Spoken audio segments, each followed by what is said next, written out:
Want to thank our sponsor, Parati's Quality Meats, located in Cranford, New Jersey, serving customers all over New Jersey for the past 50 years. Welcome, everyone, with the coach's view from the sideline. This is a Shore Football Report, week 1-3-13.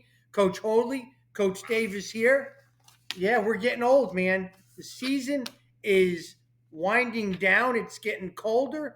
And guess what? I can smell the stuffing, the potatoes, the turkey, you know. It's Thanksgiving weekend for football. What are you thankful for, Coach? Well, first of all, I'm thankful that, family and friends are healthy right now, going through what we did with the past couple of years, after I lost my father last year to COVID, but also thankful for what this brought. And I mean this as a friend, what, Shore Football Report came through this year, had a great season, talking with my good friend here, going through the season as coaches, what we've been through. And that, knock on wood, we really didn't have much talk of COVID throughout the football year, that we were able to have a somewhat of a normal year of football for the greatest, Shore Conference, be able to go through. That's what I'm most thankful for, is that to get back to some type of normalcy. Yeah. Well, yeah. I mean, there is a lot to be thankful for. Sometimes we have to take two steps back to look back at, some things that we should be grateful for having. Every time, of course, this is a football show, but every time you step on a football field, that to me, that's a blessing. Mm-hmm. Anytime it is. And we learned that lesson last year, but with life, life takes some turns and stuff like that. And, my mother had a major surgery with cancer, 5.5 hours she was under for surgery. And so the first thing she said when she got out of it was, tell my husband happy birthday. Like, she's just thankful for everything. So, and here we are, sweating out football and this and that. And, times like that, you kind of say, I'm thankful for, like you said, health. Health is very important. If I could tell you, as a coach to a coach, and more importantly, as a friend to a friend, from a person that lost both of his parents already, and lost my mother at the age of 24, cherish every moment, my friend. Yeah. Cherish every moment. Every day on this earth that we walk around, like you said, you breathe a fresh, breath of fresh air when you wake up in the morning. It's a good day. Yeah. It's a good day.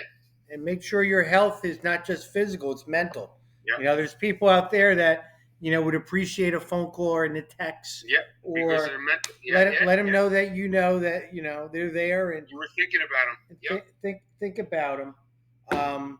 Thinking about something else, my friend. I don't mean to bring this up. What? And this is why Shore Football Report is, such a great platform for us to talk, because again, we're giving a view, so-called, from the sidelines of guys that have been in the grind.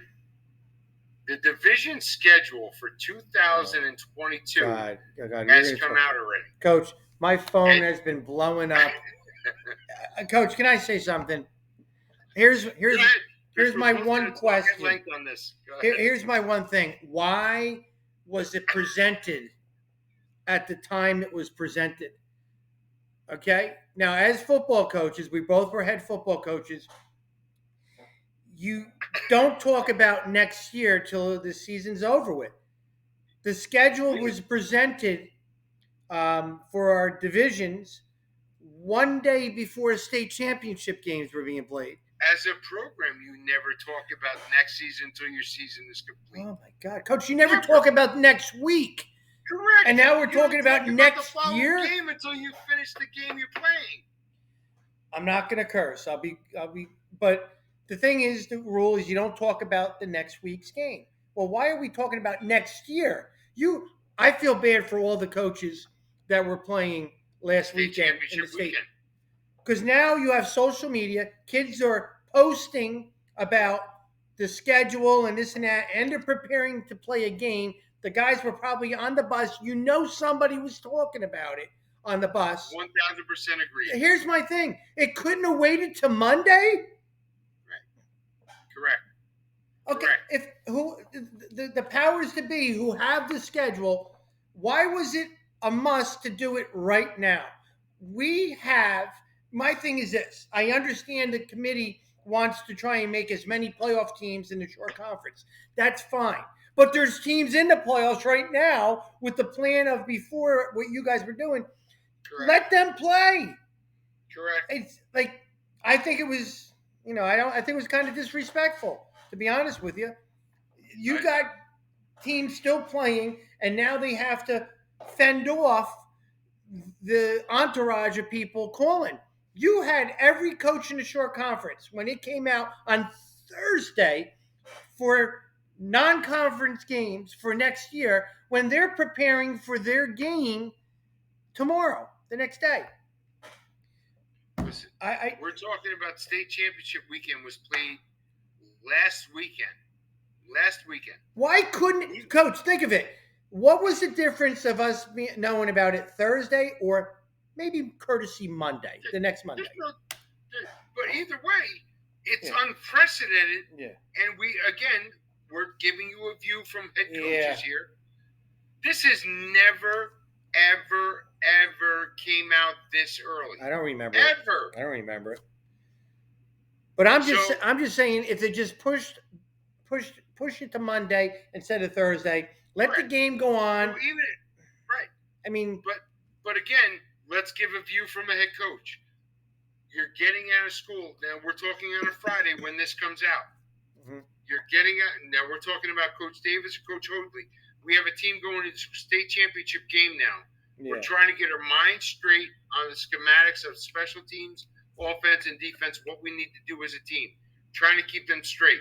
We're getting on a bus, getting our stuff together.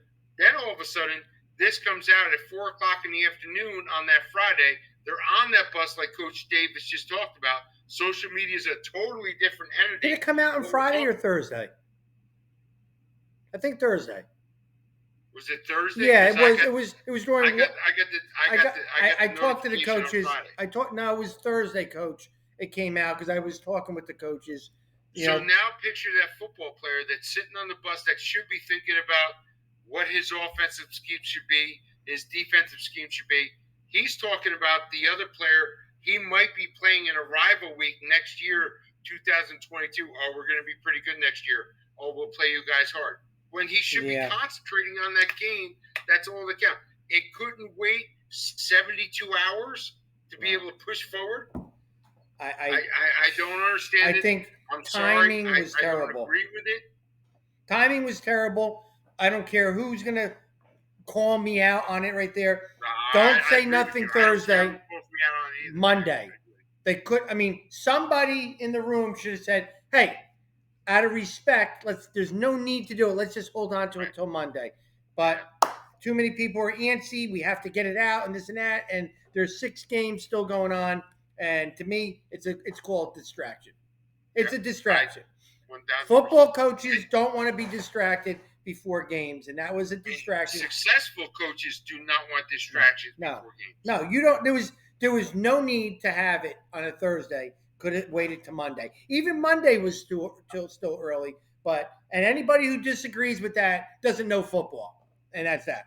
So, I'm not trying to speak for anybody here, but picture a Middletown South team traveling Friday to Irvington, and Middletown South says, "Hey, did you hear we're going to play RBC, Donovan Catholic, Munson Fairhaven, Wall Township next year in Manalapan?" And they're talking about that before they play a state championship game before Irvington. It's not right. It's just not right. You hear coaches all the time, one game at a time. We're going to talk about today and not about tomorrow, not about today. But yet, we're going to talk about 2022 instead of next. I felt very uncomfortable for the coaches, that were doing that. And and I both. I don't want to mention names, but they were saying we got to focus on this game, but we have to call people up because if we don't, we're going to be in the back burner because everybody else is getting a leg out. Why is all the teams not in the state playoffs getting a leg up on the teams that are in the? It's just not. Listen, I will fight anybody till I turn blue in the face. That was a Not a smart thing to do. Not a smart thing to do.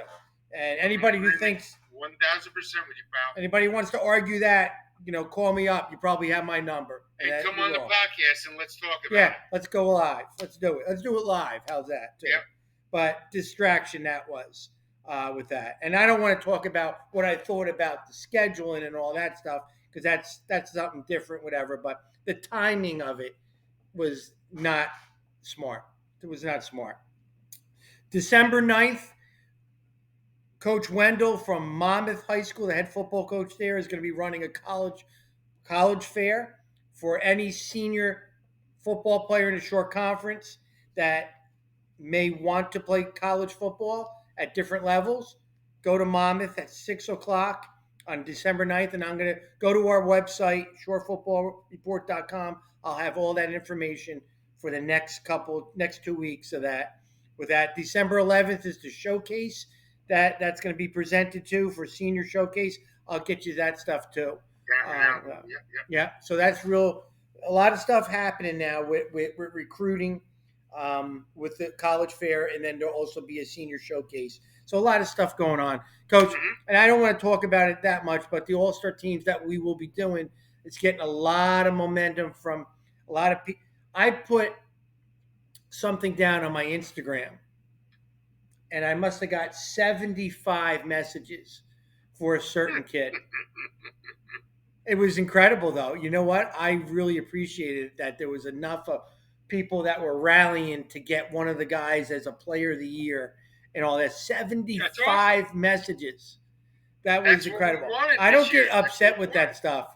I smile because they were passionate about who they believed in it. And it's a credit to those guys. And the guy that they were talking about is an outstanding young football player that is going to be on some all-star teams. I'm not going to mention the name. And again, because your mission statement, was going to be about the kids, and it'll always be about the kids. I really like that. Yep. Awesome. Literally 75. But we'll do all division, Coach, all county, all shore, and then we're going to do an all underclassmen, an all junior team, an all sophomore team, an all freshman team to get a bunch of different names out there for the next year. An all mama team, an all ocean team. Yep. We'll have fun with it. A lot of guys will be recognized when we do our all-star teams with that. We're going to recap the state playoff games that happened last week. We will talk about the new coaches top 20. Not a lot of movement, some little movement, not a lot of games.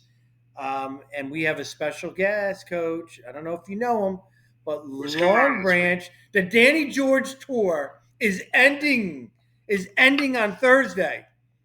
It's ending on Thursday. Please don't put out a schedule out before Thursday's game and distract them.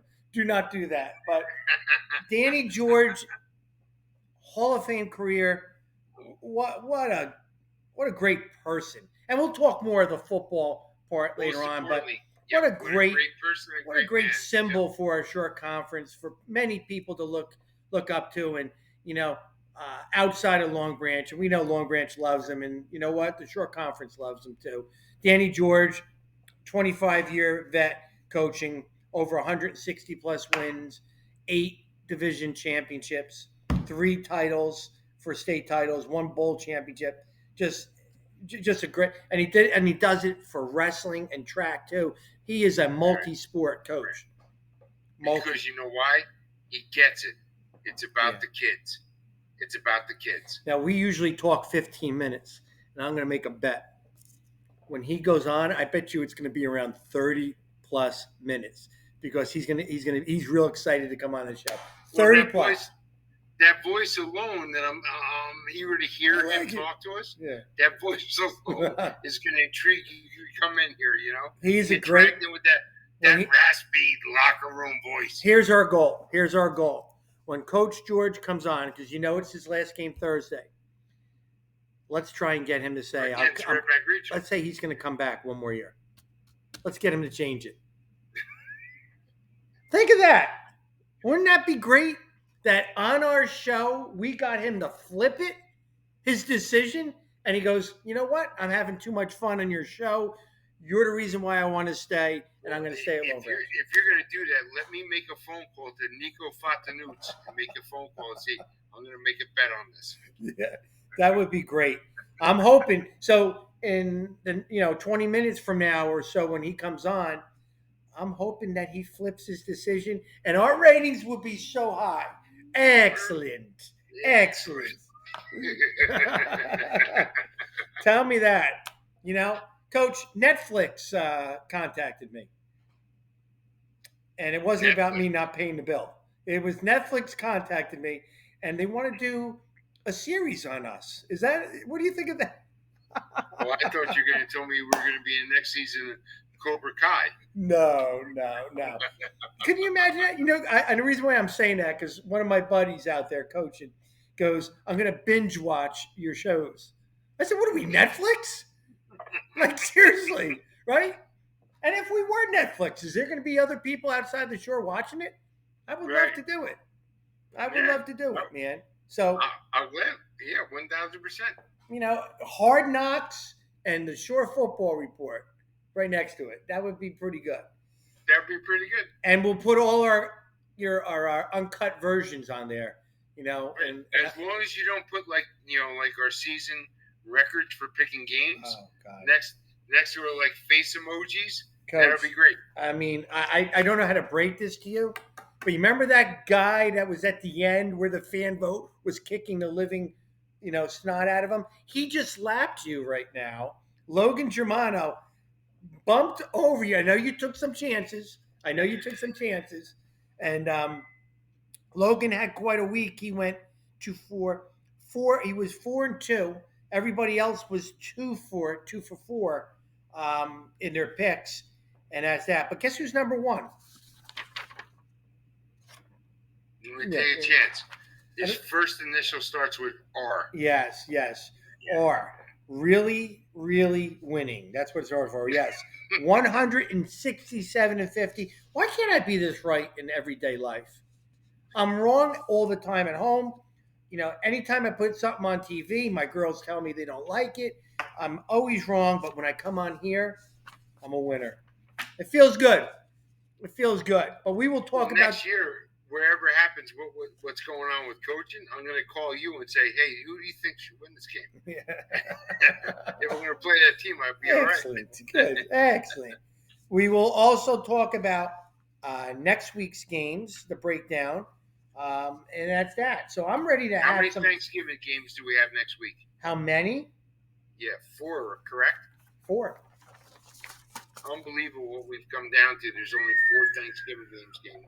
Well, I have my reasons why I think these traditional games are going by. I think that a lot of families are all over the place now, and when Thanksgiving Day happens, parents have to take a kid to Pennsylvania or to New York, and football's not in the equation. When I was coaching at Barnegat, when we had Thanksgiving Day games, and other coaches would say the same thing, you were losing maybe 2 to 5 or 2 to 7, 2 to 8 kids a year that had to go away. Really? Yeah, the night before, because it was like a custody thing, and they had to leave. They had to go to Pennsylvania. They had to, and that's tough. Yeah, that's a totally different spin I never thought of. Oh my God! If a family's split up, divorced, or wherever, and they and so has the right to have them for the weekend or the holiday, their ride might pick them up a day before. I never thought of that. You don't have them, and I've always said that Thanksgiving Day games are dwindling down because of that, and unfortunately, the kids suffer for it. I do believe family first and all that. Thanksgiving Day, it's not working. It's not working, Coach. But yeah, we have to adjust our I guess our football stuff according to the households. See, I always thought of it as a coach's view that obviously if you're a team that's promoting and moving towards a successful program that's going to move towards the states, the Thanksgiving game on Thursday. You play a Thursday game after you lose a state championship game on a Friday or Saturday. How do you get those kids to rebound back? If you're playing a state championship game Friday, Saturday, but you possibly have that Thanksgiving game on Thursday, I just don't know. Coach, when we were in, I personally love Thanksgiving games. Here is one for you, and I know a lot of teams are out there. When we went to the state finals in 2013, we played an emotional state semifinal. We beat Northern Burlington, and then the next week we played our rival Pinelands to win sole possession of the division, and then we played for the state finals, the state title. That's tough. So it was weird because it's like, different levels, and the kids ain't dumb. Like, they knew the team that we were playing in a rival game was a team that, we felt pretty comfortable about playing in the game. We just didn't want to get hurt. My play calling was different. I wanted to be more finesse. I didn't want to be physical. Right. You don't want to show enough on tape. Correct? It wasn't that. It was more, I wanted to make sure we didn't have any twisted ankles, busted fingers, shoulder injuries, all that stuff. I was probably the most grumpiest I ever been in a game that you knew you were going to win by 30 points anyway, but you didn't want to get hurt for the game. But you also got to worry about that team you're playing on Thanksgiving game who's not playing for a state championship. No. That's their acme of their season. Say, hey, this is your shot to knock off a team that's got a possibility of playing for a state championship. True. You ready? You ready to get going? Let's get this going. Great show. Danny George is going to be on in a couple. Very excited. Let's recap. Let's recap last. Wait, hold on. Danny George is ready. Let's get Danny George on right now. He's ready. We're ready. Who are we to say hold on, right? Danny George just messaged me. He's ready. You know what that means? Let's go talk Long Branch. Let's go. Long Branch football and Danny George. All right, now, welcome everybody. Coaches Talk. Our special guest, we have the Long Branch head football coach, Coach Danny George. Coach George, you have a huge Thanksgiving rivalry game on Thursday, but it's even huger this year because it's your last game at Long Branch. And I want to talk a little bit extensive about that from my end, Coach. And I want to just say, you as a head football coach have inspired a lot of young coaches. I'm not young, but when I was young and when I was with Coach Priscilla at Lacey, I really looked up to you and really followed your path of your career. And let me embarrass you a little bit right here, Coach, because you have such a great career. At Ocean Township, you were there for 2 years, 2 division titles in 97, 98, and you left to go to Long Branch. And what a career you had. And not just football, wrestling, track. You were like there 24/7. At Long Branch, this is your 23rd season. You won 5 division championships. You won 3 state championships and won a bowl championship where Central Jersey plays South Jersey champs. What a career with there. 25 years total coaching, 166 career wins. Your wrestling career of 23 years as a head coach. Weren't you the number 1 team in New Jersey at one time too? 21 years in track. I think of the relationships you created, the excitement you created at Long Branch, and to me as a coach, it's got to be something that you got to be real proud about, and you're probably sad about too, because a lot of great relationships you've created at Long Branch. And I want to thank you from the Shore Conference Association for everything you've done, and I want you to still be a part of our association actively, because you're definitely a big positive for our fraternity of coaches. Thank you so much, Coach. It is a true honor to have all the memories I've had at Long Branch, Ocean Township. It's been an incredible run for me, something that I look back on and, just brings smiles and tears and, every kind of emotion that it can bring to a person through the years. but that's what sport is. That's why we do it. That's why we have our own kids get involved in sports. That's why we try to recruit kids to become our athletes because of what this sport teaches you, and the humility and the humanity that we go through on a daily basis is second to none. Coach Hode, you want to add something? You talked about Coach George's accomplishments, and we all have resumes and how many wins and losses, how many championships, divisions we've had. The most important perk that Coach George could put out there, he's been a mentor to young men. Yeah. And I mean that. I consider him a friend. I know what character. I obviously know the George family so well, working with his brother in Middletown, and so forth. I know what he means to the community of Long Branch in all three facets of wrestling, track, football. But when he talks about what goes on with the field and with coaching, it doesn't stop there with Coach George. It's mentoring young men to be successes in their life. And if you look at that man, I truly mean this as a coach that's sitting at 50 years old, that's been coaching for 20. If you want to mirror a coach and see where a path should take you, take a look to the screen, vision that with Coach George. You're going to be okay in life. And I mean that from the bottom of my heart, because there's no more respect that I could throw out there to what's sitting there on the screen with me and Coach Davis right now. I mean that. Thank you so much, Coach. It's the greatest profession ever. I believe you make impact in lives. You're waking up, your feet hitting the ground every day. Yeah. It's a bit of a chaotic world. Your mind is racing 24/7.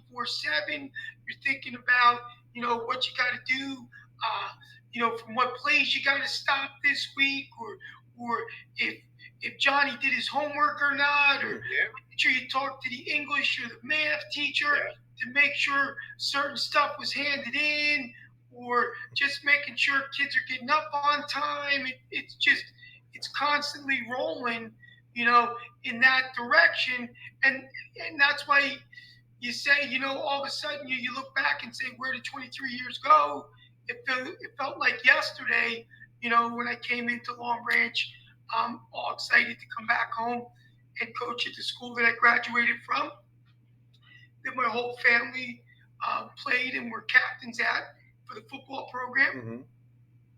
It's tradition, and for me, tradition is family, and family is Long Branch, and family is the community of Long Branch that now is in the city limits, but expands bigger because the family grows and moves out of state, and moves all over, and you're getting phone calls from kids that you worked with in the Army, in the Navy, that are CEOs of companies, and you just those things that we discuss are at their core. And see, that's why kind of we're different. And Coach Davis is humble; he won't talk about this, but why this podcast that he created, this brainchild, the Shore Football Report, we all understand in what we've gone through as coaches and the alumni of coaches. The coaching career of a student athlete doesn't stop 9, 10, 11, 12th grade. It doesn't stop. It'll get a text message like you just spoke on 10 years or 13 years down the road of a student athlete that you coach, and they could be a text message and, hey, what do you think? The mentoring never, ever stops. But that's the beauty of it, too, that you can have the impact on that young man's life, that you could be able to kind of direct them the right way, to stay away from the wrong way. This is what, and they're going to listen to us. Why? Because the relationships we built in that so-called sacred church of that locker room, where there's belief in culture and faith of what we truly have, that's where they truly believe in it, and they'll always rebound back to it. And that's so true, Coach, so true. I got the most beautiful letter from the first quarterback I coached at Red Bank Regional back 31 years ago. Wow. From mom and dad saying thank you and good luck with everything, just the things that we talk about. So that's what our job is. Yep. Our, Yep. one of the great things I learned when I went to college, I had the opportunity to wrestle at Ohio State, and I was in a world team wrestling trial camp. Dan Gable was the coach. Wow. Iowa. And and it was 10 day long. It was 10 days long, and all he talked about was the ability to compete. Then you're in the room with 10 different guys across the country trying to figure out where you fit in, and manage the workout, manage it. And all he talks about, hey, listen, the only thing I can leave you with this week, today, tomorrow, is the ability to compete. And if you're able to compete, that's kind of been my core value in anything that I've done. If I can teach a young man to compete, he will learn, he will get it, he'll compete in the classroom, he'll compete on football, wrestling, track. He can compete in life lessons moving forward. Compete with his family, his immediate family, his wife, his kids, at the workplace. So I think that's one of the lessons I learned from a young age and really kind of carried through about the ability to compete. I could already say this should be forwarded out to every assistant coach going forward. I'm gonna watch this right here because I'm telling you right now, Robbie and I have been around for years, and I'm telling you right now, I got goose.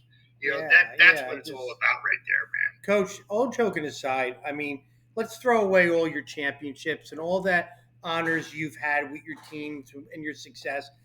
I can relate to something about you.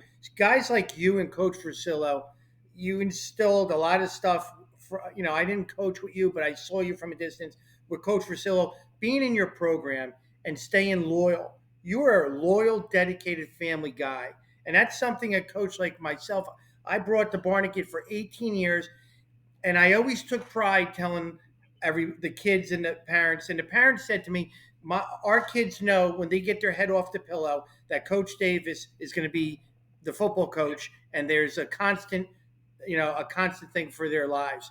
You, for 25 years or 23 years at Long Branch, those kids took their head off the pillow. The wrestlers, the track, the football guys, and you were that constant factor in their lives. Now, we're not talking games won, but you were a positive role model in their lives.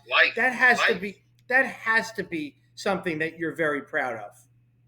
Extremely proud of, because and that's when we talk about, family, community, staying here for the length.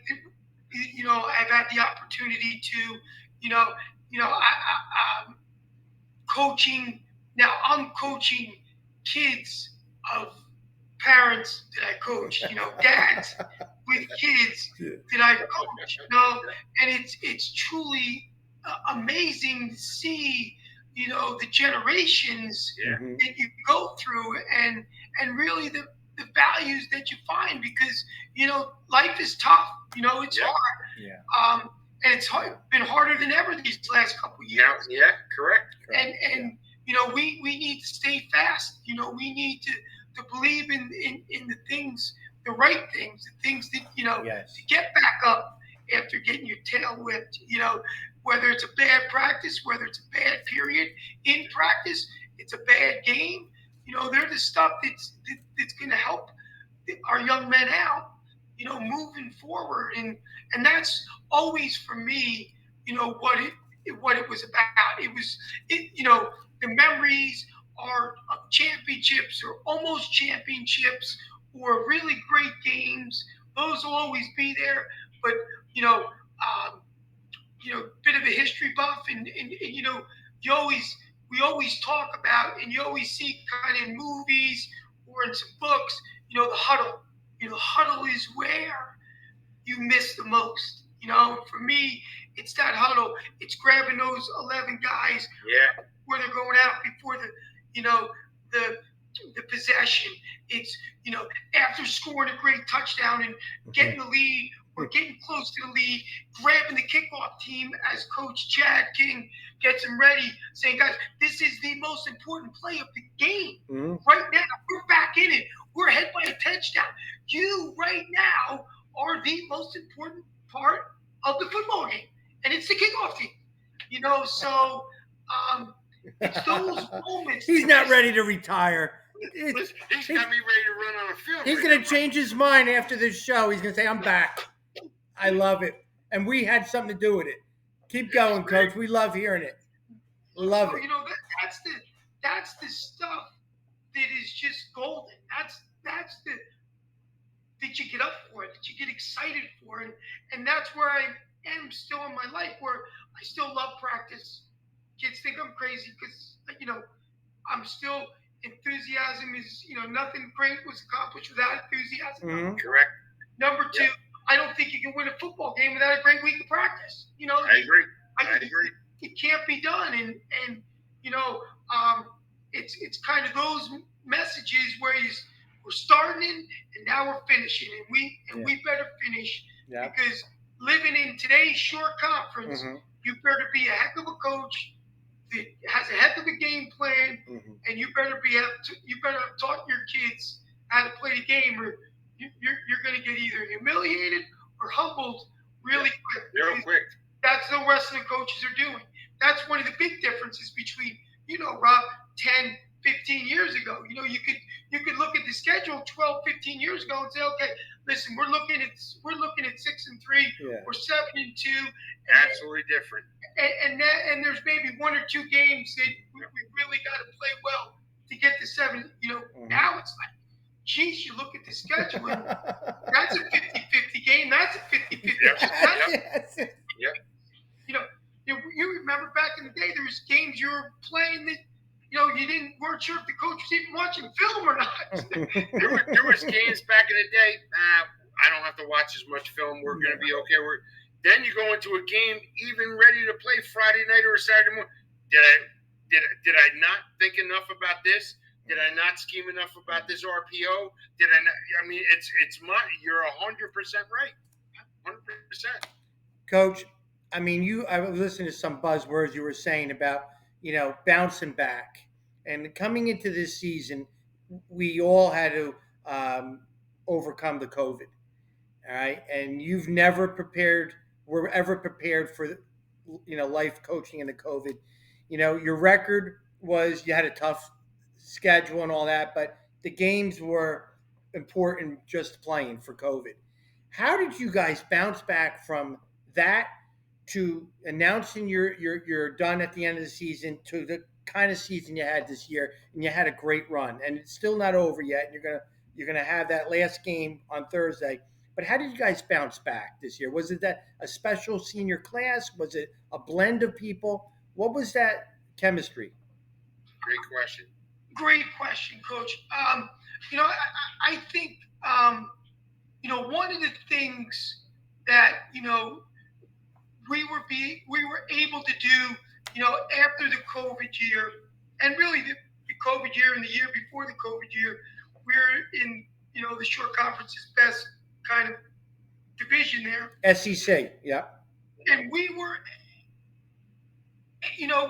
humbled, we were humiliated, but once we got through those feelings, our kids started to learn from the experience. And we had similar bad season before our 17 championship and 18 championship. And I really think it starts with a group of kids that are angry, upset, and don't want to lose anymore. They're like, this isn't going to happen anymore. And then the restrictions were lifted a little bit. So we're a big off-season team. We went to our kids trained the winter coming in and the spring at Val Barnaby ESSA training. We had an amazing 22 kids there, 3 days a week.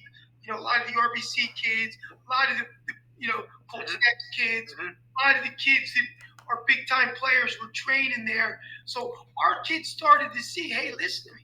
I'm a little bit faster than this guy. I'm as strong as that guy. I can, so we had a really, and I know it sounds verbiage, but you better have in 2021 one heck of an off-season program, or you're not going to be competitive. So it started with that winter and spring coming out of the COVID, our guys training there. And then it went into a summer that we didn't, the year before, you couldn't touch anybody, you couldn't do freaking pods. Right. So then we went into, basically a normal, for the most part, summer workout, which I think one of the things that we do really well is those summer workouts. We get up at 6:30 every single morning. Val Barnaby comes to the school, trains our kids at 6:30 in the morning. One, because, hey, I want my kids in bed the night before. Two, I want them to be uncomfortable. I want them to make sure that they realize what sacrifice is. So we really did a nice job with that training in the summer, and our boys love 7-on-7. Their eyes light up. Any competition they want to be involved in. So we really got our pass game in check through summer, and that's where the kids come in. We've got an extremely athletic group of kids that love to compete, and really, really do some nice things when the ball goes in the air. And as we always talk about, you better have a dude who can spin it. And I think I've got one of the Shore's best. I agree. We're going to talk about him, Coach, in a second. We will talk about him. I agree. Coach, so that came together. So now all of a sudden you're talking about you have some chemistry, you put the work in, right? And now you've got a group of people, group of kids that they want change. They don't want what they got last year. They don't want what they got the year before. They want, and you got them where you want it now. Because you could have a 10-hour practice, 2-hour practice, an hour practice, and they're chomping at the bit to get better. Because really, it's about getting better every day. I'm a big believer in, I say, I want to win. Everybody looks at you, what do you mean? I want to win. Yeah, I don't mean I want to win. I want to win. And if you're winning, you have to do so many things right in order to win that it's really the overall approach that you got to look at.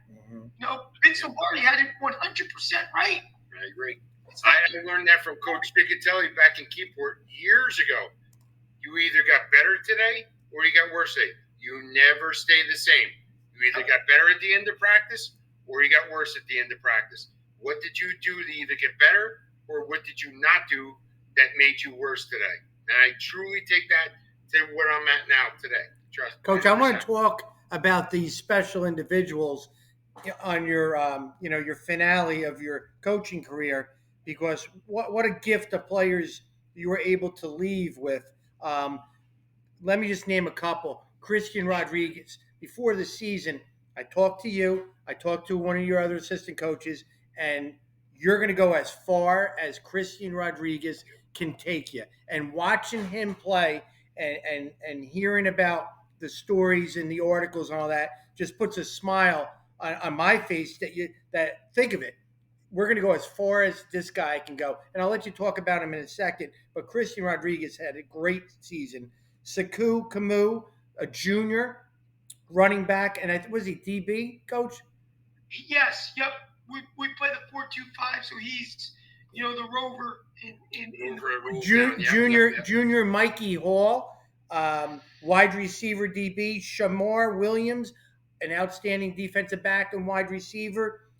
Jaden Farmer, a senior defensive back wide receiver, and a young sophomore, Ernest Reevy, a cornerback running back. You got some players, and I know you did real well in the 7-on-7s, but it seemed like different people shined at different times with the football. But let's not make any mistake about it. You said it, and when Coach George says something positive like that about one of his players, when you do the all-star teams, Coach Hoadley, we got to make sure that Christian Rodriguez is at that top of the list. What an outstanding performance he's had. Well, I said throughout the year. at the beginning of the year, coaching against Rodriguez, the quarterback last year. Yeah. I could see what that kid, and the best thing that I described that kid had moxie to him. I mean, you could just see the way he carried himself on the field, with the team that was absolutely younger last year, where he was going to carry himself moving forward to his senior year, how he was going to progress. There was no doubt in my mind that kid was a gamer. Coach, here's one for you that you didn't know, that he coached his uncle back in 1999. Is that correct, Coach? Yes, David. Yeah. I want to hear something about Christian Rodriguez and how special that you had to coach him and was able to relate a story to one of his family members too, and enjoying a great successful season. Let's hear something about Christian. Yes. So one of the things I had mentioned, during the year was I had the opportunity to start with a Rodriguez, and I'm finishing with a Rodriguez, and both won championships. Yeah. David, was a scholarship quarterback, went to Stony Brook. Really had it. I only coached him for the year that we won the state title, but still was very much involved in the youth, in the community. Coached a lot of these guys coming up through the years, and Christian, looks up to his uncle very much so, and you can tell that Christian is the ultimate competitor. He is fierce. He wears it on his shoulder. He wipes it on his sleeves. He never comes off the football field. He's the quarterback. He's the safety. He holds on PAT and field goal. He's on kickoff return. He's our punter. Literally, and really never looked at me once and said, "Coach, I'm tired. Can I take a play off?" Never happened that way. I said this, and I believe this, and you can't win championships without great players at the quarterback position. We had one when we won it in '99. We had one in Juwan Wilkins when he won it in 2017. And then we have one in Mark Dennis when we won it in 2018. And with our division title this year, Christian, willed it to it.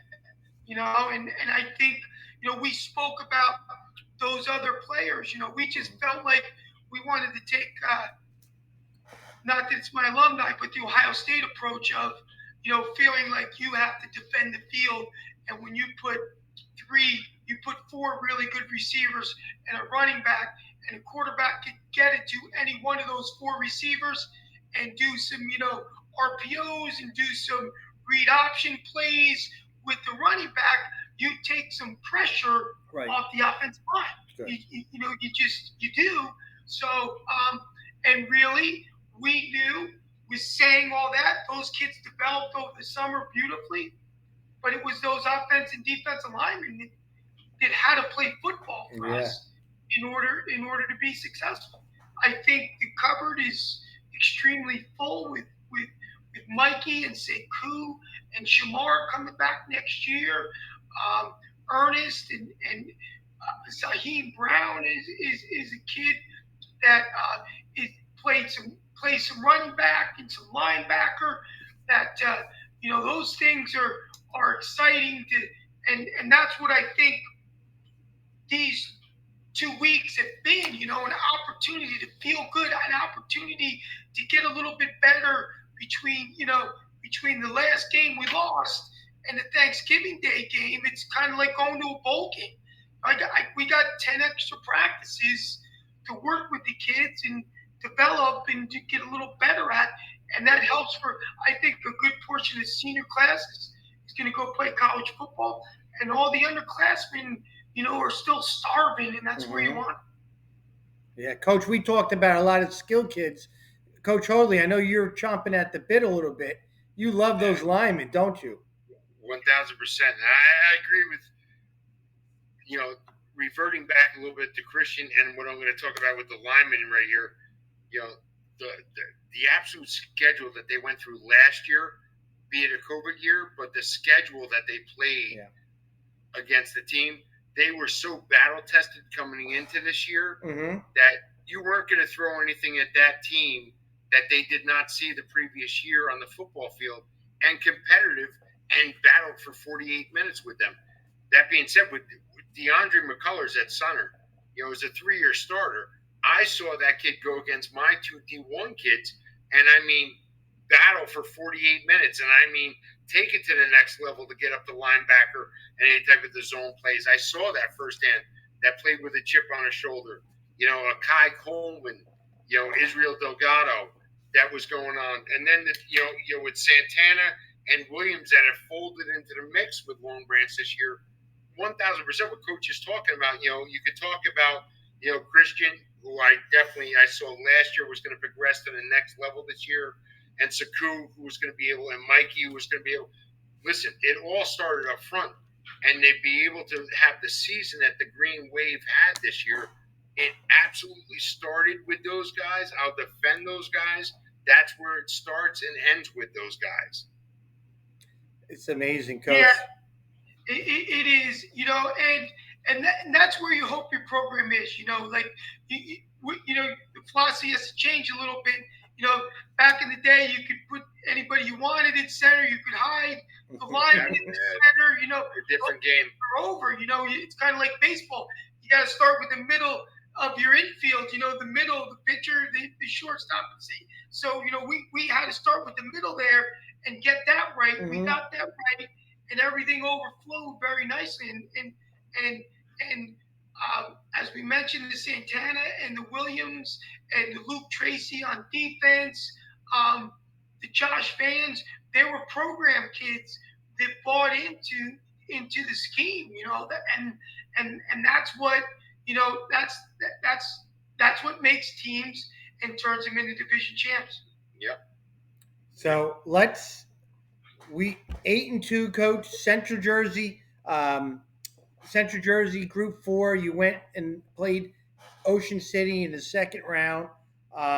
Great season, just a great season. Was there any specific game or moment where you said we could be pretty special this year? I thought, and everybody loves to talk about the games that you won and scored a lot of points in and did this and that. But I think the two games that we really pointed to was the St. John Vianney game. Oh yeah. And the first Frio Borough game. Yeah. Where you want to know what kind of kid you have, Yep. And we were knocked down in the St. John Vianney game a couple times, and we were holding on, and we had a big, goal line stand there.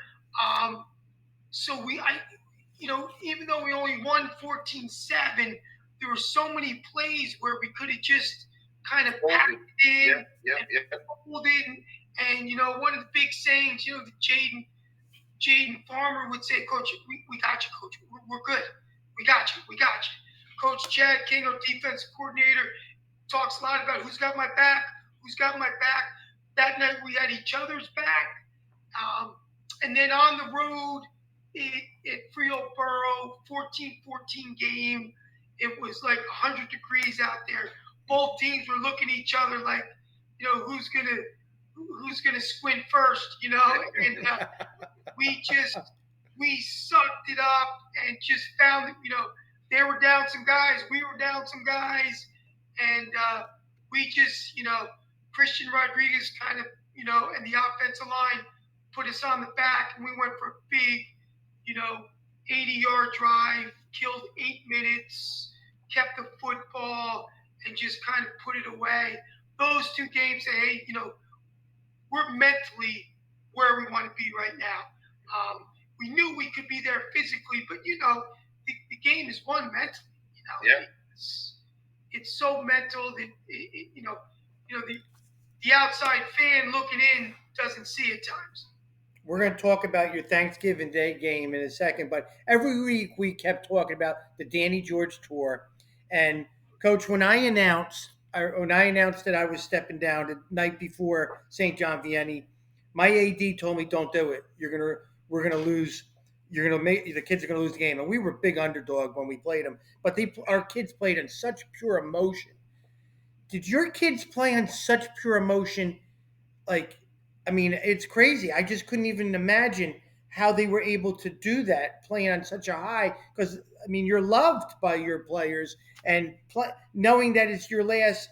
I would love to talk to one of those players, Coach, at the end of the year. But knowing it was your last season, to play at such a high level for so long with emotion, it's amazing. And a community. And a community. And I think too, one of the reasons why I did it when I did it was to say, okay, listen to me. These are my plans. You know what I mean? Seniors, we're going out together. Yeah. We're gonna ride this baby to the end. I never wanted it to be about me. I wanted it to be about we. And I just felt that was, and from a me standpoint, I felt like if I didn't say it, then I would have taken, the next month and a half going one side of the fence to the other side of the fence, and the administration like, Coach, we love you to death, but like, what are you doing? Yeah. You know what I mean? Yeah. So I tried to take when the least amount of pressure was out there. What am I going to do? And my wife and I sat down, and we came up with what was best for us, and thank God it worked out for everybody. You bounced back from a COVID season, and you didn't have a winning season. Actually, you didn't have a winning season the last 2 years, right? Yep. And you bounced back. You won a division championship. You went on an incredible run, and you know what? You gave it your all. You lost to a very solid team down in Ocean City, and now it leads us right now, Coach, to your Thanksgiving Day game, your rival, Red Bank. You got how many more practices you got before you're done? Is that in your head now? You don't want to leave anything? Are you going to do a certain ritual to leave the field on your own merit? These next couple days, how special is it now for a rivalry game, your last game, to finish this great season and a great career? What's going through your mind? I've had so many incredible experiences that right now, it's really, I'm just making sure because, if 10 years ago, 15 years ago, you lost early in the playoff run, you had a couple weeks to worst case scenario, 2.5 weeks before the playoff game, everybody had a ball, you had scrimmages, you had all, you with each other. Now it's a little bit more difficult, once, when everything is compared to a state title, and you lose the state title, what do you mean we're going to come back and play right back? You know what I mean? Like, talking about I got another game. You want me to do individual again? You want me to go I'm going through the gauntlet, and that's where we talk about winning. This is what we do. This is how we do it. And you just try to bring them back to that place. And, I don't want to regret, but more importantly, I don't want any one of these seniors to regret one moment of the last week and a half we've had together, and not play up to the ability. We've got a good Red Bank team. We've got a surging Red Bank team. Oh, yeah. On Thanksgiving Day. Some of the best coaches, Coach Barnes, Coach Fallon and Coach Barnes. They're the best and most well coached they've been, as a group in a very long time. And so they're going to be ready. They're going to be fired up. And I just want to make, I have trouble going to bed at night making sure that we're 100% prepared from, the old 4th and 3 snap down that the team may do to you, to a possible fake punt, to a onside kick. Those are the things you get yourself, so wrapped up in. I was talking to Coach, make sure we're on punt return, we're running the kids out and running the kids off, because, the punt return's the one unit that you're not, it's not a whole, kickoff, but punt return, and you're hoping that the 7 kids go off. I mean, the 7 kids come off, and the 7 kids go on, and you have to burn a timeout. You know what I mean? So they're the things, and you're always trying to give people a little bit of a different look, a new look, and what are they going to do? So I am truly wrapped up in that and making sure my team realizes what's at stake. Now, we play for a trophy. Yeah. Oh, yeah. It's the Ty Lewis Trophy. It's he was the first minority head coach. Yep. How cool is that? How cool is that when you coach at Long Branch and you coach at Red Bank?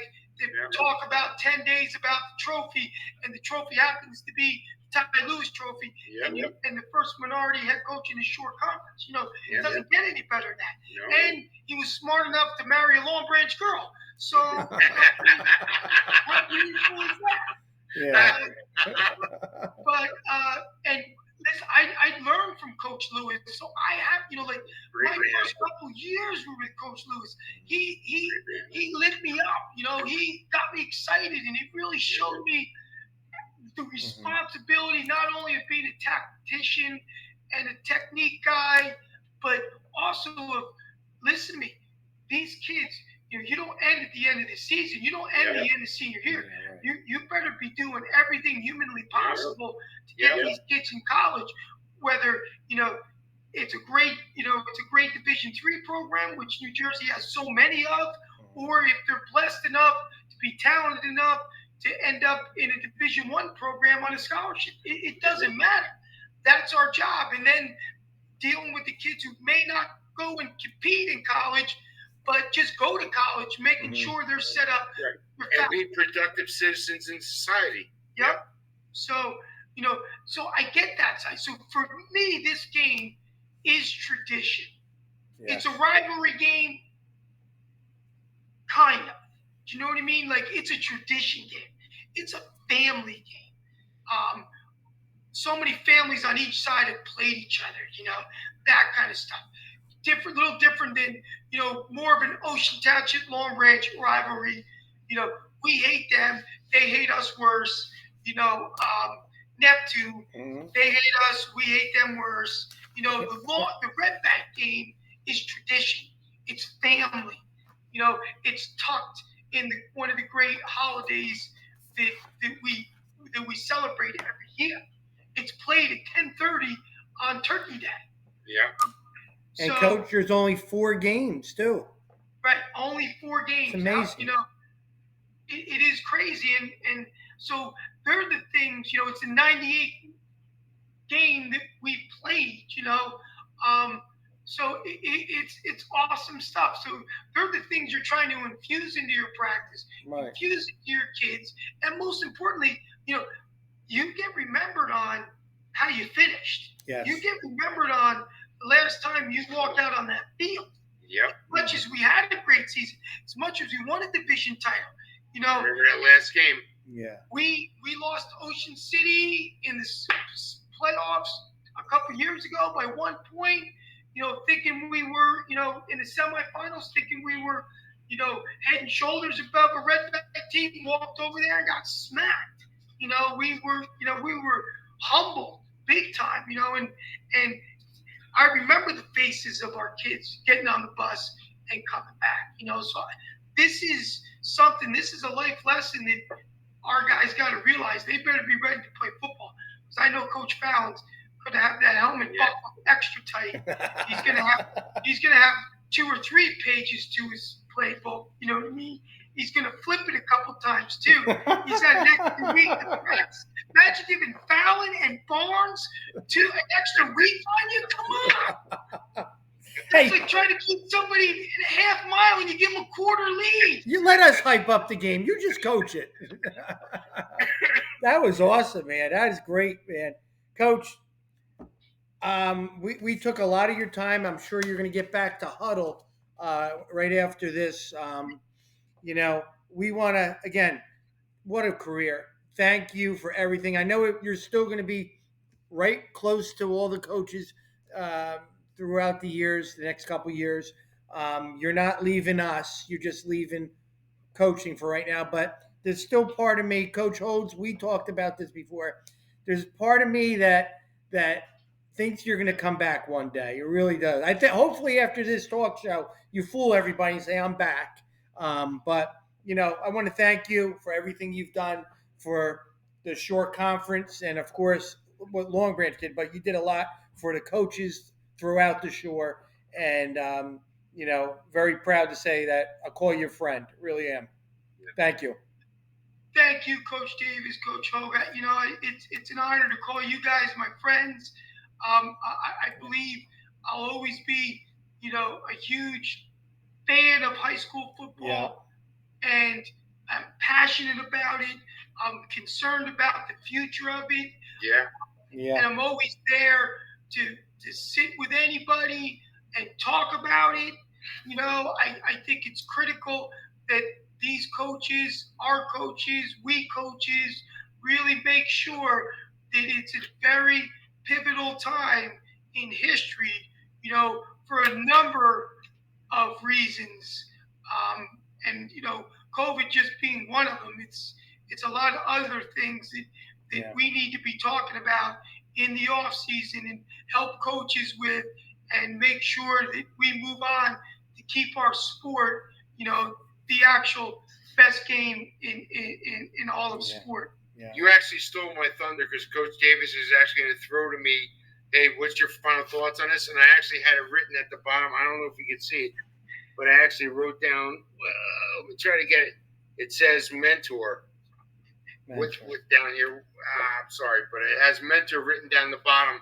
When I say that, and I said it before, I hope every assistant coach that's in the 20-year-old to 30-year-old realm listens to the passion, how you're still in the twilight in the last coming days of your practice, how you take it so passionately and to heart, because you owe it to your kids, and you owe it to your program, and you owe it to your culture that you created. That's what a football coach is about. Mm-hmm. That I truly hope down the road, whatever the family takes you to, because a lot of people don't understand outside our realms that we actually have families. We actually have daughters and sons that are going off to college and doing things, and we want to see our kids succeed like everybody else. But there's always a part of us that has that part that want to give back. There's no better ambassador, and I truly mean this from the bottom of my heart, than Danny George. If they're going to mentor young men to how to be a coach in the high school level, that's who you want to listen to. Because if you watch what we listen to today and can see the absolute emotion come out of you when you talk about what you believe, you can't fake that. It's not an acting job. It's not something that's just being promoted. That's what comes from inside here, and that's what we know as coaches. Coach, I can't say thank you enough what you've meant to the short conference. I mean that. Thank you, Coach Hope. Thank you, Coach Dave. What's a wonderful night talking football. Talking football. Talking Long Branch. I got to ask permission from my wife if I'm allowed to go to Long Branch to watch a football game on Thanksgiving. She doesn't like football. I don't even think she likes me. So I got to figure it out. But I'm going to do everything I can to be in that moment. I love moments, and that's going to be a special moment, coaches. Watching, you coach, Thursday. It really is, Coach. Thank you very much for coming on. Beautiful day too. 55. It must be gorgeous. Sunny. Gorgeous. It up 3 degrees. I'll wear my Hawaiian shirt. Yeah. Cool. The football gods are shining on you, baby. I love it, Coach. Thank you again for coming on the show, and good luck to Long Branch and yourself Thursday. Go Green. Thanks, Coach. God bless. God bless. Thanks. Coach, let's recap last week's games. State championship, state sectional finals. I know it gets kind of confusing when people go, it's not a real true state championship, but we recognize it in New Jersey that it is a state championship. And one non-public playing semifinal. Correct. Short conference did not do as well as we would want them to do. 2-4. Yeah. 2-4. Coach, I went to the Rumson game, and I'll talk more about that when it comes up, but there's some good football team. I tell you, South Jersey football is outstanding. It really is. It really is. Yeah. Let's talk about Let's get it going. Let's talk about South Jersey Group 2 sectional final. Point Borough, congratulations to Point Borough. Coach Staub, Coach Staub. They are now the South Jersey Group 2 state champions. They beat Willingboro 32-8, and an outstanding. And they're young. They're a young team right now. Tyler Gordon, the junior running back and linebacker, had a good day. Usually doesn't play offense as much. He had 2 touchdowns and a pick for a touchdown, 25-yard interception right there. Charlie Vitale. When we do the All-Star teams, we got to put him somewhere at the highest level we could, because he's a guy who just orchestras where the ball goes. Threw a touchdown pass, ran for another, just around 185 total yards of offense. He's the leader of the team. He's the leader of Point Borough. So you're talking about state champs, leader. You got to get him on the All-Star team somewhere. I agree with you.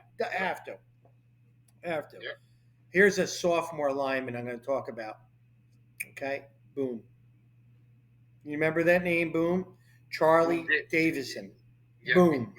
Yep. Had a great game. Had a great game in a big spotlight, big atmosphere. He's a dude. Charlie Davison. Yep. Big players make big plays in big games. Yeah, and of course, Croce, with Jay Croce, had your typical 75 yard. He's a sophomore. He ran for over 1,000 yards now, Coach. They didn't use Oliphant as much, because what I'm seeing is teams are overplaying the outside perimeter, and they're running midline and veer. They're stopping the third level, and exactly right. And Coach, what's the first thing you got to stop with the triple? You got to stop the mid, right? Yeah. Stop the mid. So, Willingboro did not do that, and Point Borough didn't have to go to the second, third phase of their stuff. Willingboro is a very explosive football team, but Point Borough, when Charlie Vitale did a nice fake and threw the ball to Ciliento for a big, I think it was a 60-yard touchdown pass, that's when you know things are going to be clicking.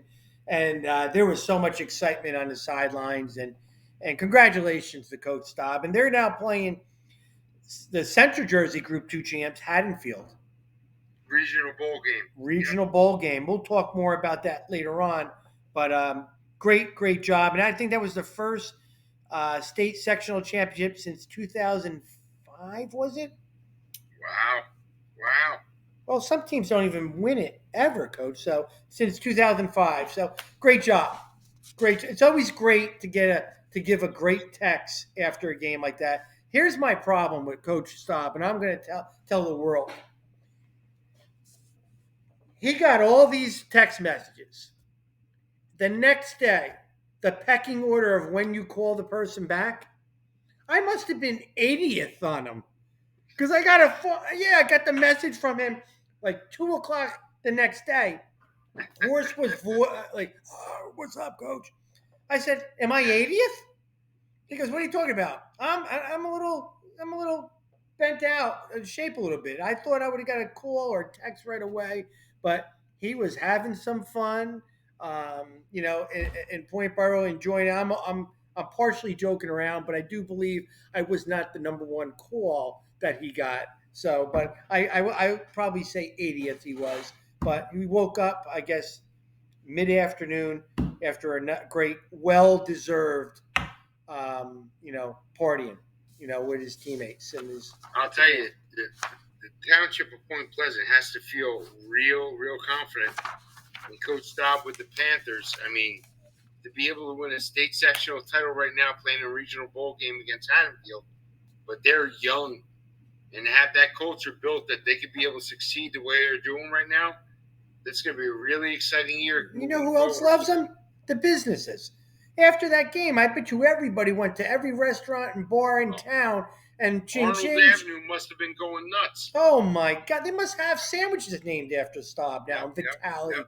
Give me a Vitale burger. Give me a Staub pizza. Whatever it is, man. But they're like rock stars now, and well deserved. And congratulations to Point Borough. And keep it going. You and I said we're going to trademark it right now. Nobody is allowed to use Panther Pizza we have that trademark right We now. have that trademark. So if Yeah. any of those local businesses say, "Hey, we're offering you a Panther pizza half price," we have that. You know, when I was at Barnegat, they actually named one local restaurant named a sandwich after me, and it was the Davis dog. It was a hot dog. I was kind of slighted a little bit. A plain hot dog, a Davis dog. You couldn't give me something else like a Or Reuben? you could have thought to yourself, "Wow, do they really think I'm a hot dog?" Yeah. Yeah, I was a hot dog. The Davis dog, they used to call it. Didn't That's like it. great. And I'm gonna tell you, I was a little slighted. There was different options they could have did, and again, I'm 80th with the phone calls. I'm getting a hot dog named after me. I mean, I better start looking in the mirror. Wife texting you during the podcast. Ah, this is ridiculous. I got to get permission to go to Long Branch. It's crazy. Let's talk about the North Jersey 2 Group 4 state final. Irvington came out victorious, beat Middletown South 28-13. You know what that tells me? You know, Middletown South's defense fantastic. You know, you got Colin Gallagher, you got Jake Williamson, you know, Tom Schwark, they're pretty good, Irvington. They're pretty good. Yeah. Pretty good. Yeah. That's a good defense, and they put up 28 points. Tom Schwark ran for a touchdown, and sophomore kicker Jake I can't pronounce his name. How do you say that name? Sawako kicked a pair of field goals, but 21 unanswered points they had, and you know it just wasn't Middletown South's day at all. But they went to the finals, lost to a very good Irvington team, 28-13 with that. South Jersey Group 5 sectional final. Kingsway scored at the end of the game to beat Tom Drury North on the road, 21-14. Heartbreaker. Coach Tom Drury North just scored a touchdown with 57 seconds left. Kingsway took the kick return and then scored on a 36-yard touchdown with 7 seconds left in the game. 7. So that's a tough game to swallow. Tough one. To use all that energy to go and tie the game. Coach, not only did they score the touchdown, they got the 2-point conversion right there. So what happened was they tied the game with Jeremiah Pruitt on a touchdown catch, and then a 2-point conversion by Micaiah Ford to tie the game. And then the magic came on the other side. Tough one to swallow. That's the type of game, you know, you just don't want to talk football for a week, let it digest, come back and say, we had a good run. Well, listen, you and I both know if we were sitting in the coaching room right now, yeah, it hurts. Yeah. Let it hurt for a little bit. Let the kids feel it a little bit. But Tom's River North, the Mariners, are young. They're hungry. Yeah. They got a taste of it playing in that game. They are going to be a very, very exciting team next year. Coach Oswitz and his staff has a lot to think about. Right Oz and his staff did a great job this year with North. They were 0-3 and came back and came out to 7-4 and playing in a brutal division. Brutal is right. You know, they're going to be loaded next year, and they're going to be a top 3 team in the Shore. I could predict. 1,000%. Definitely. So that's a very good season with Tom Drury North. They came on the short end of the state title, but when they look back on congrats to them to make that run. Yeah. Congrats. Yeah. Woodrow Wilson, Central Jersey Group 3 sectional final. I was there. Give me the recap. I mean, without looking, I know it was 8-6 going recap fourth quarter. Is this Woodrow Wilson has a quarterback, a running back, and all the receivers that were pretty dynamic. Rumson's defense is very good against the run. Physical John Lister, McKay, Moriarty, but they were spreading them out. And they were throwing the football and then running the football on some counter plays. Running back would be coming, getting the football on one end and bending it back the other way. They gave up 155 yards to one running back and I think over 200 passing. That quarterback is fantastic. Threw the ball like Phillip Rivers, just slinged it. I mean, 50-something yards in the air. Those receivers catch the ball at the highest point and made some plays. And, Rumson's tailback was hurt during the game. They just never Schrader. really got the momentum during the game. I mean, Colin Kennedy gave everything he had, but there was some athlete. I mean, they were good defensively, offensively. Woodrow Wilson was a very But correct me if I'm wrong. The game was tight going into the fourth quarter, right? It was it was 8-6, right? Listen, Rumson's got a good defense, and then Woodrow Wilson scored a couple at the end. Right? Yeah. Woodrow Wilson was exciting team. My thing watching Woodrow Wilson was, how the heck did they lose 2 games? Wow. Pretty good. So Rumson finished with a pretty good season, finishing up at 9-2, losing to Woodrow Wilson, who won their. I forgot to say that was their 3rd championship in a row. Woodrow Wilson. Wow. Yep. Central Jersey Group 2 sectional final. Haddonfield, who's won 7 out of the last 11 championships, beat Raritan 28-7. No, yeah. The Raritan played a tough schedule this year, but lost at home. Kieran Falzon had 143 yards, 22 carries, and a touchdown, but just not enough to overcome a Haddonfield team or Haddonfield program that's been there, done it. 7 times in the last 11 years, they've won a championship.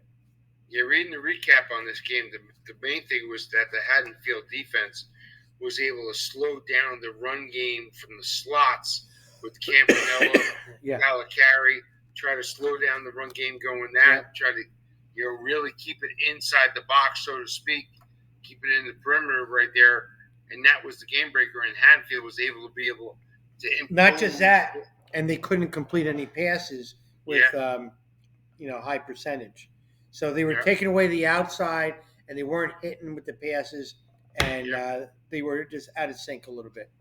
They were. But hey, listen, you and I both know we had Coach Petruzzi on a couple of weeks ago, or last week rather, is they made an incredible run to be able to go through that schedule that they had, that gauntlet, to be able to come through on the other side and make a run through the state playoffs. Yeah. And he's young too. He's got a lot of returns coming back next year. He does. There's a lot to be excited about with Hazlitt Raritan. Yeah, good job with Coach Petruzzi, giving a valiant effort in a loss 28-7 to a team that's won 7 times out of 11. Yep. Nothing to be ashamed about. They'll be back. No. They'll be back. Not at all. Can we talk about one positive thing right now? How about Red Bank Catholic? Red Bank Catholic representing Shore. Non-public B semifinals came away and beat St. Joe's South Jersey Power Hamilton 21-10. 21 down by 3 at halftime. Yeah. Alex Brown is playing some very inspirational football. Emotional. Yep. Yeah. Go ahead. Go ahead. Pair of touchdowns in the second half. He's got it going. Really, really hot quarterback right now. He's doing a good job. Rajon Cooper, 2 guys that you know. He scored a touchdown too. They kind of warmed down. They wore him down, Red Bank Catholic. Very interesting game. I think that's the best way you could state it right there, is that we knew what St. Joe's was going to do in the first half there with the wing tee that they run with Coach Sacco. Mm-hmm.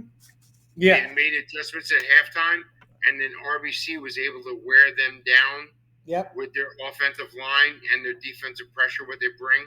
And that's where they really, really expose, open up the back end of the defense with Alex and what's going on. Now, and we talked about it last week, this is what we wanted to see. Yes. Non-public B to be able to play DePaul against RBC next week. That's what we wanted. Yep. We're pulling for him. We really are. So we'll talk more about that later on. But this was a semifinal game, and then they're going to play the championship game on next week. Yep. Next week. Yep. Actually, a couple days from right there. So that was a quick week, Coach. That was a quick week for us right there. So we were 2-4 as a short conference.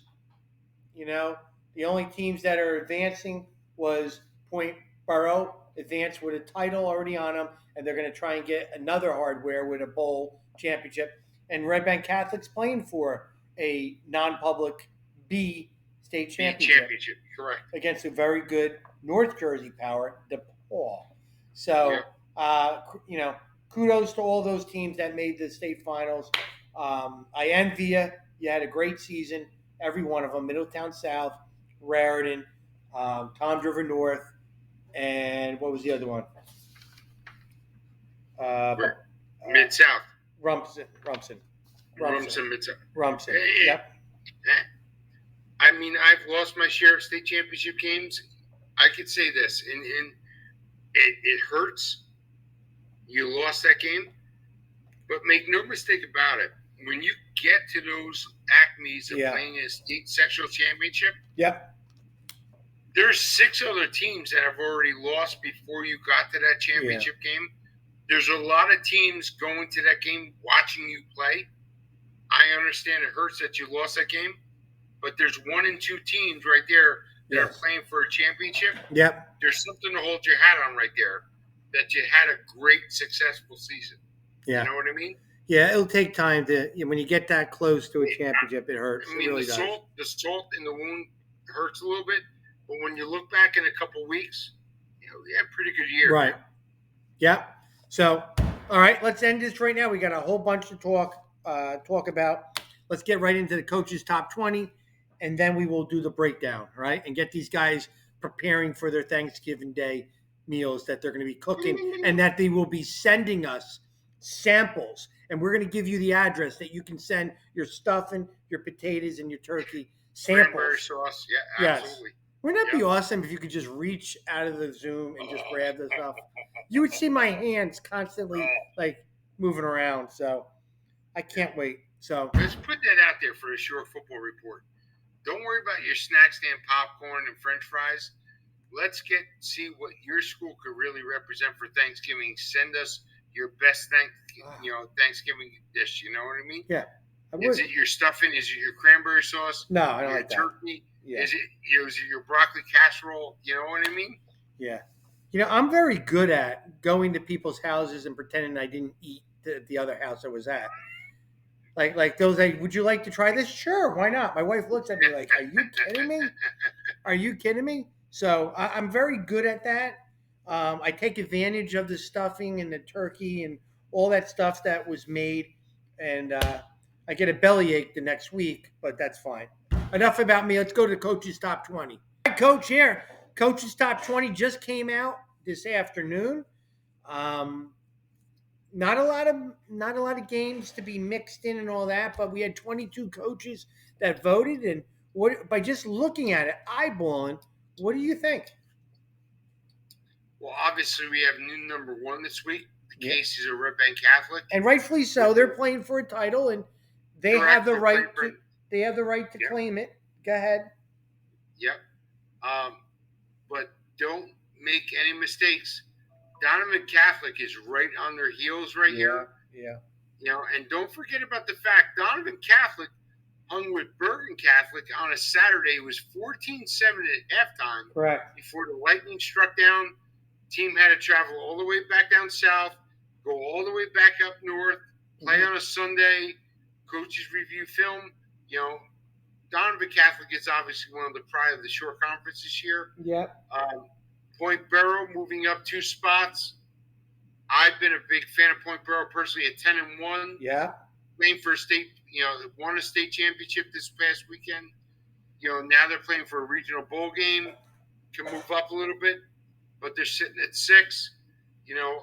Manasquan moving up, obviously with a win over Point Barrow throughout the year. Yeah. Gets them a little heads on the quality of schedule, what they played. Mm-hmm.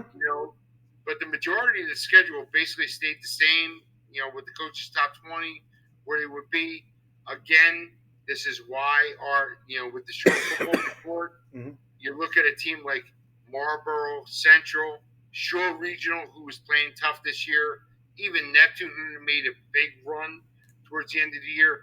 Those teams are getting notoriety right now to be able to get some type of love this year. Right. If you were just doing a top 10 team, you wouldn't get it.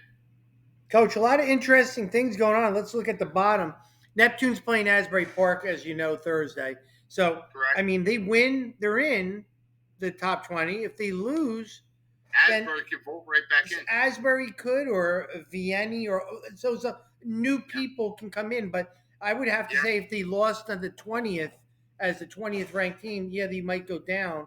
And there's some interesting games. Middletown North has dropped the last 2 weeks because they lost 2 games in a row. Losing to Marlboro in that Constellation game kind of affected them. They're a good football team. I know sometimes it's hard to get your players up for consolations for games like that to get them ready for the Thanksgiving Day game. I expect them to play very inspirational ball. Trust me, from going to those games over the past years, you have no worries about Middletown North getting up to play Mid-South on Thanksgiving Day. Yeah. That's going to have 3,000 to 4,000 people at that game, without a doubt. Yep. And it's at Middletown North this year. So, I mean, I'm very proud of this top 20. It's very solid. And you should be, my friend. Very solid top 20. It's got just a lot of quality teams and teams that are itching to get on his way to get back into it. So, with that, all right. So, this will be changed here or there depending on the outcomes of our games this week with Thanksgiving. Coach, you ready? Let's do some quick Thanksgiving Day games breakdown. Week 13. Delicious. Nothing better than Thanksgiving Day meal with football, and especially when you win. The turkey tastes so much better. So much better. It really does. So let's talk about these rival games. There's only 4 of them left in the short conference. 8-2 Middletown South at 5-5 Middletown North. Throw out the records or include the records because they're both good. Both teams were in the playoffs. Both teams have outstanding coaches. It's going to be a good game. It's going to be a tight game. I do think Middletown South has a better defense, but Middletown North's offense, when they get it clicking with Tommy Janone and Brian Haddo, who's one of the best multi-dimensional players. Coach, everybody talks about him as a running back. I think he's one of the best safeties out there too, defensive back. Middletown North has athletes too, not just Middletown South. But what do you think? What's your take on what you think is going to happen in this game? This is the game I'll be at. I have a core group of coaches from different schools that every year we end up going to this game because we do no longer have Thanksgiving games. We tailgate the games at Middletown North this year. And I'm telling you from past experience, like you just said, throw the records out the window. I mean, there's going to be at least 3,000 to 4,000 people at this game. The weather's going to be great on Thanksgiving Day to be able to see these 2 rivalries and both define, very rarely. Sometimes it happens where Middletown North's not as successful during the year. South is, South is mediocre at 5-5 or 6-4, and North is real. These are 2 teams that were very successful this year. This is going to be a great game.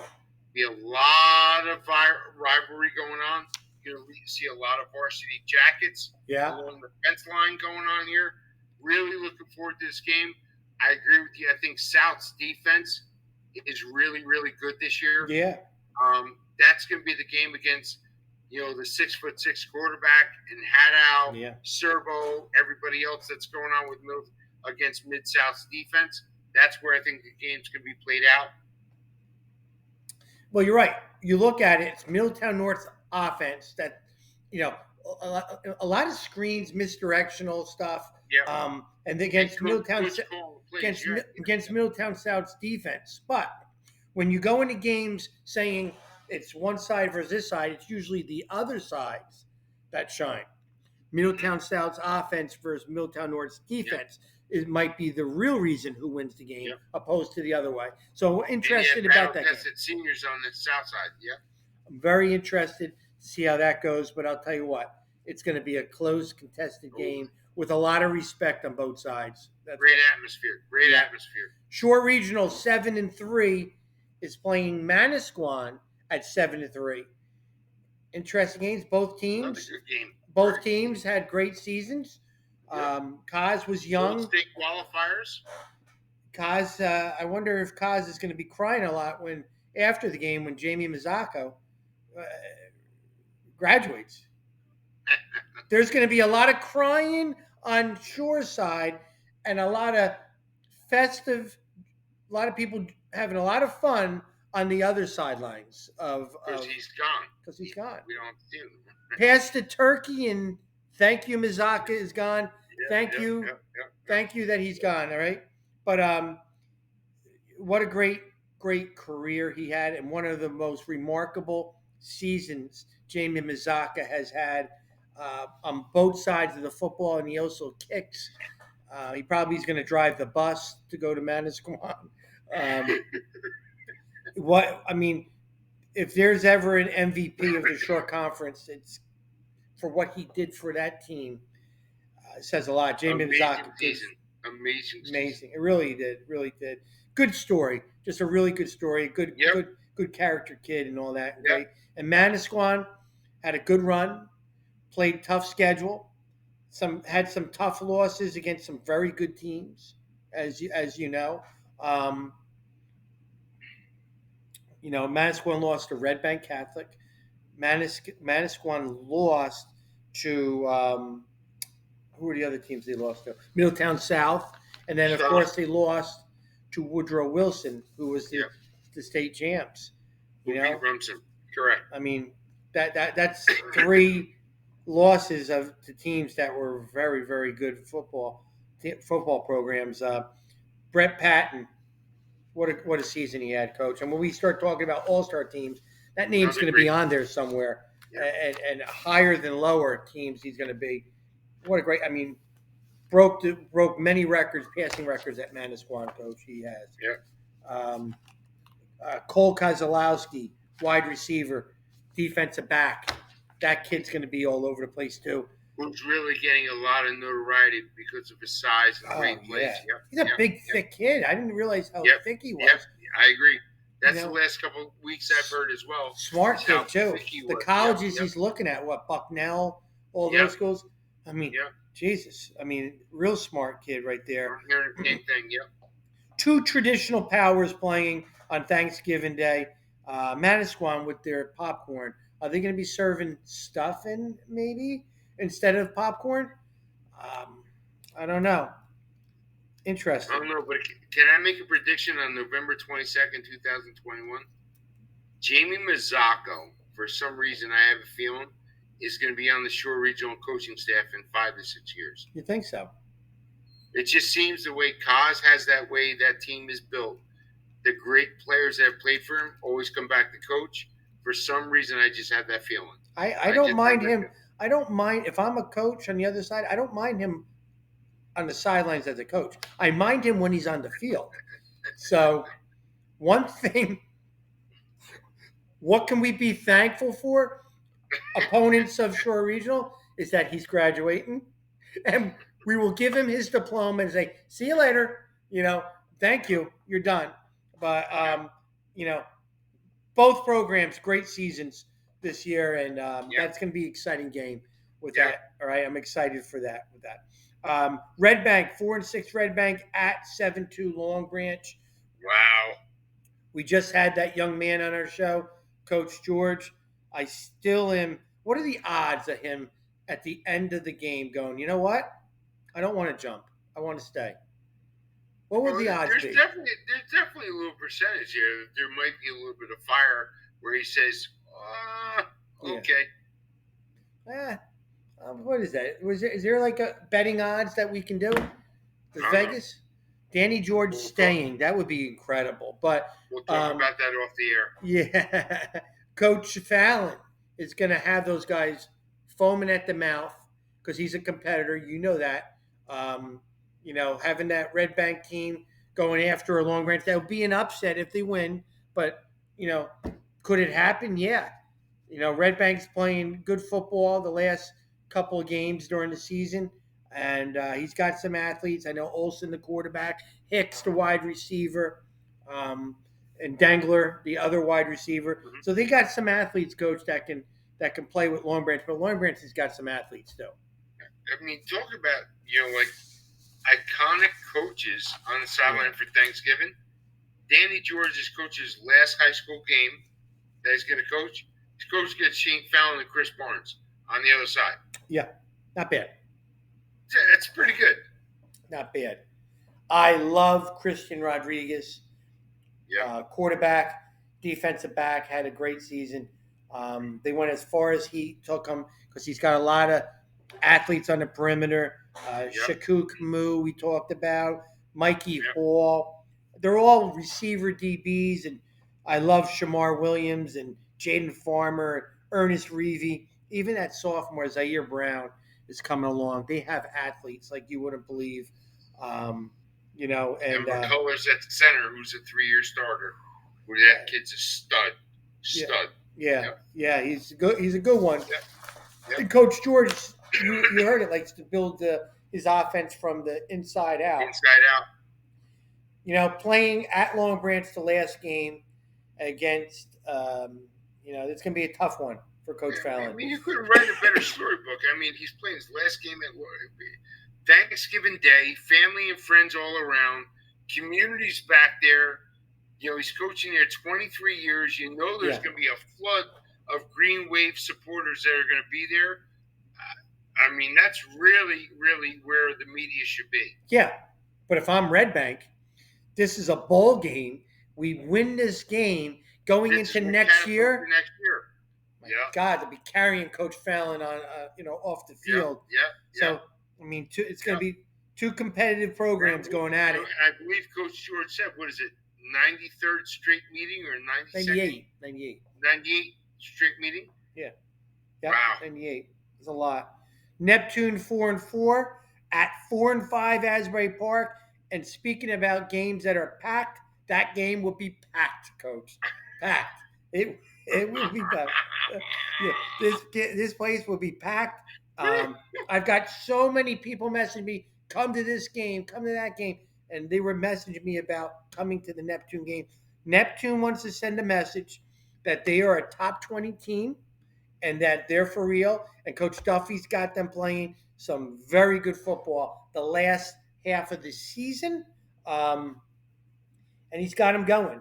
He's got them going right now. And the scary thing is that Neptune, if they can get this win too, they're going to have a lot of momentum going into the next season, Coach. A lot. I mean, Neptune's one of the teams that you and I both said last week, looking at a preseason, moving forward, where would they be at the end of the year? Yeah. They're sitting at 4-4. They win this game. Yeah. That's a big catapult to next year. What could be, going forward with the Scarlet Flyers, with Coach Duffy. But make no mistake about it, Neptune Asbury boarded themselves. This is a prideful game. The communities, forget about it. They play Pop Warners together. They know each other. The bands have a battle at halftime between both schools. Forget about what goes on there. I mean, this is a really. It's in the stadium. I love that stadium. I love it. And there's going to be a lot of athletes here. Good weather. Yeah. Both teams have played very well all year. Asbury Park lost a couple games recently, but when you have to lose in the playoffs, and they lost to the eventual champion Salem. Correct. That says that, and they're a young football team. They're going to be darn good next year. Neptune's got some young kids too. This is like a bowl game. Like, let's showcase who's going to be the better program leading up into the off season. There's going to be a lot of families at this game where they played in this game. Trust me, it's going to be loud. When you talk about tradition, I know there's a big respect with Asbury Park and Neptune because the 1,000%. families all know each other and have people that went to that school, this school, and that's what it's all about. Asbury Park's got a pretty good quarterback though, Brown. I like Brown. I do. There's a lot of guys. I love their running back Carter. I love it. He runs like Eric Dickerson. Remember Eric Dickerson? Sure. Big, strong body. Ran tough up top. Yeah, he's good. A lot of good players going to be on that field. Neptune 4-4 versus 4-5 Asbury Park, and we're going to end it with this. We still have a state championship this week. No, non-public B state championship, short conference zone number 2, 10-1 Red Bank Catholic at number 1, 9-2 DePaul Catholic. Now it's the big boys playing At MetLife. at MetLife. Yeah. 7:00 game Friday night. Yeah, I'm going to tell you right now, though, from our end, from Red Bank Catholic, Alex Brown is playing as good a football as anybody in this area. Really good football, and I'm not just talking an 8-touchdown game, but he's playing some good football, Coach. Right to the end. Red Bank Catholic has a lot of depth. They have a lot of athletes on the perimeter. Najir Rahman will be back. The receiver, he's been out for a couple games. Emmanuel Ross has stepped up. He's a dude, the sophomore coach. And don't forget about Kevin Ballman. Don't forget about him. He's not bad. I love the running back tandem. Actually, the three Harmon, guys. Portella, and Yeah, Cooper. Portella, Harmon, and Cooper. All three of them can wear a team down, all that. But DePaul's pretty good. Let me tell you something. You have to be able to play all sides of defense against that, DePaul offense. Yeah. They are running the ball more efficiently this year. Are they really? With Coach Campanelli. Coach McKenna turned the game over to his offense coordinator from this year. They can throw the ball just as well, Right. with the quarterback position, with the slot.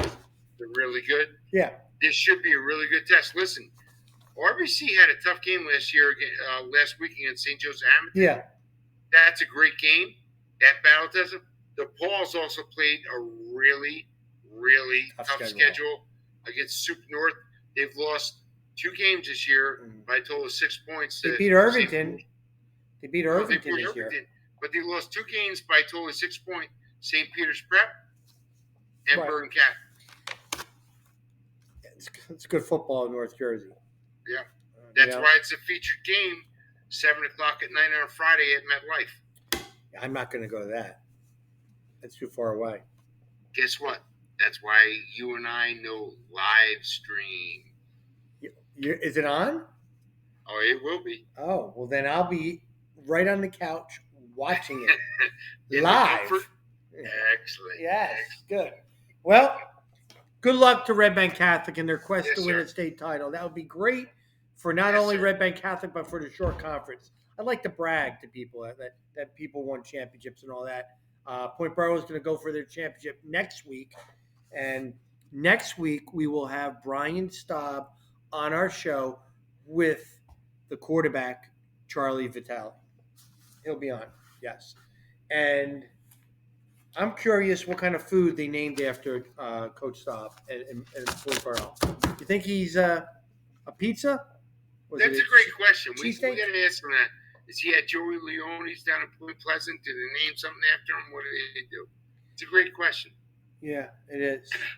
Now, all this stuff is getting me hungry, but there's no stores open at 10:30 at night, Coach. So, darn it. I can go for a Staub cheeseburger or something like that right now. All right. Let's make sure that we remember to be thankful for the stuff that's in front of us and that's not Most in front important. of us. Yeah, most important. I'm gonna be honest with you. I sound like an old fart when I say this, but my main thing is I want to make sure everybody else is happy. Be thankful for family and friends that are with us, and be remembrance of the ones that have gone on. Be thankful for the memories that we had. It seems like as we get older, Thanksgiving becomes more and more of a precious holiday, and you understand that as a dad, as I'm talking to a dad. Now, Coach, I'm going to leave you with this. I'm going to leave a little tip for Thanksgiving that I do. First of all, somebody. My motto is somebody has to be first when it comes to scooping out the food. Somebody has to be first, and why not me? So when I go to my family parties with Thanksgiving, when I walk into the house, I stay right near our table. They have a whole full table. In our house, nobody touches the food until one of the ladies goes, "Dinner's served." All right. Yeah. So I like to stay right at the table when everybody's talking in a big house. I stay at the table and I try to hold a conversation near the forks and the plates. And what I do is I'll talk, and my wife knows what I'm doing. She'll try, hey, come here. Grandma wants to talk to you. Hey, come here. I'll talk from a distance and pretend I'm talking to the guy sitting on the chair over there. When I hear dinner's served, I turn, I rip my shoulder by, I grab the plate. Like you're running power. Like, yeah. And I want to be the first one to scoop everything on there. And that's just a trait that I do.